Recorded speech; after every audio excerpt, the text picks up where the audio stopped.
Sometime back when Carrera announced at the toy fair they were going to make a 124 scale Lola T70, I was excited. I just knew it was going to be a great car to pair with the 917. So, we all had to wait till it was made, and then it was produced, and then we could buy them. And I bought one as soon as I could. And sometime back, I actually did a open box, but I never ran it on my track. Well, that time has come.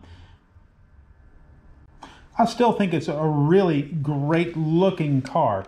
It's got nice lines, nice features, very low profile, working front and rear lights. That's all we like in a 124 scale car.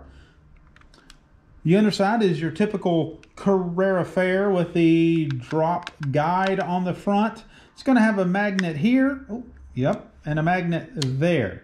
That doesn't affect me so much because I run them on a wood track. The one thing I saw right away is the rear tires are a little on the narrow side, especially when you compare them with the 917. Now the 917 also has a tire that is the same as they use on the Ferrari 512S, and the 512S is an outstanding car to run as well. Most of us that are oriented towards the performance side of these cars, we'll put the preferred tire that we like on all of our models. I happen to like a urethane tire. It works very well on my wood track. The stock tires really don't bite so well because the magnets don't help. So one of the things that I noticed when we did take this stock tire off is the inner plastic wheel is nearly the same size. So if we take and we put this economical micrometer on there, I can see that it is about 27 millimeters. Now, flip that over and we'll just measure the original one, mounted it in, so about 30. I'm not sure if you can see that, but that's what it's showing up there. Now, that's a difference of 3 millimeters, which means that if you divide that in half, the running surface of this tire is only 1.5 millimeters. Now, that is really thin if you're going to take a urethane tire and true it up. That's one of the things you do. You true the wheel, glue the tire on, true the urethane tire. Makes it really super smooth. And that's not too much to work with. Not too many of the tire manufacturers are going to make one. I believe recently maybe Slot Invasion has decided they're going to make one, but they come with a warning. Be careful when truing. So naturally, one of the first things I did was, what can I compare this car to?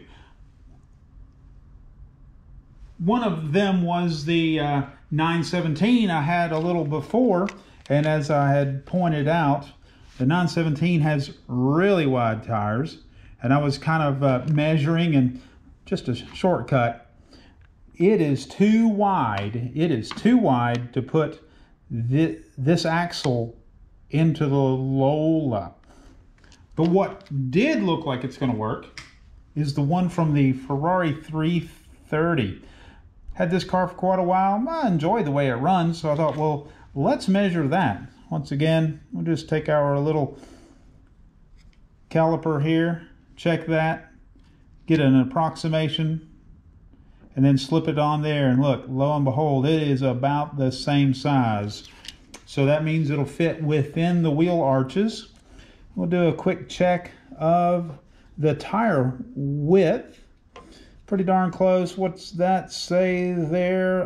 That is 14 millimeters. And we got a little bit more at about 14 and a half, 15. Good enough. That's what I say. So my plan is to take this motor pod from the Ferrari and just put it into the Lola, put it on the track, and see how it compares to the earlier timed runs that I did. So from my experience and observations, all of these Carrera motor pods are pretty much all the same. Just each individual car is going to have a different axle set to fit its needs, be it a Ferrari, Porsche GT3, Corvette C6R, C7R. But in the meantime, for my purposes, I've already removed the screws just because that's tedious work. There's only one plug required to remove right there, just the motor plug. So then the next thing is we're just going to take this one from the Ferrari. I'd loosened it, remove the plug. We're just going to slip it right over here, line it up with the fasteners. So I'm finished with putting the motor pod screws back in. You know, there's those four right there. Gone ahead and reconnected the motor lead coming from the chip. And following that, I'm just going to put the body on. You can see that, well, now we have two different style of wheels. But I'm good with that right now, especially if this works the way that I want it to. So the body's back on, just as you probably know, those four nice machine screws that Carrera puts on the 124 cars are really nice to work with. Now you can see, yep, we have mismatched wheels, but you know, if it works, it's going to work. I'm going to look at the bottom now. You can see we got some clearance all the way around. A little tight there, but you know what? That can be addressed if we need to.